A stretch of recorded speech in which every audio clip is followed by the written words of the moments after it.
আর দ্বিতীয় নম্বর কথা হলো আল্লাহ তাআলা আমাদের উপরে একটা মাস রোজাকে ফরজ করেছে, যেরকম আমাদের পূর্বপুরুষদের উপরে আল্লাহ তাআলা এই রোজাকে ফরজ করেছিলেন। তাই আজকে আমরা রোজা যারা রাখতে পেরেছি তারাও বড় ভাগ্যবান।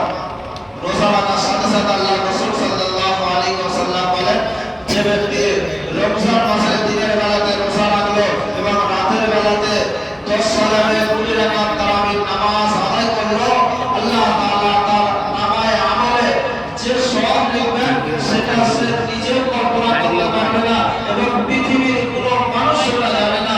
যেটা উপহার একমাত্র আল্লাহ তাআলা নিজ হস্তে নিজ হাতে দান করবেন। তাই আমরা প্রত্যেকেই যারা করিনি ভাই তাদের কাছে বলি, তারা অন্তত চেষ্টা করবো আর এই কটা দিন আছে অন্তত তারা যেন তারাদের সাথে সামিল হতে পারে। আর যাদের শরীর খারাপ তাদের তো আর কিছু করার নাই, দোয়া করি আল্লাহ যেন তাদেরকে সেবা দান করে।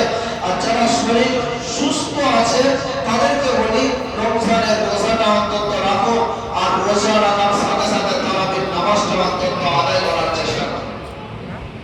আর আজকে আমাদের কাছে বিগত 20 দিন নামাজ আদায় করলাম, তারাবির নামাজ আমরা পড়লাম শুনলাম। তাই পড়াশোনা ভুল ত্রুটি বেয়াদবি আল্লাহ তাআলা আমাদের মাফ করবেন।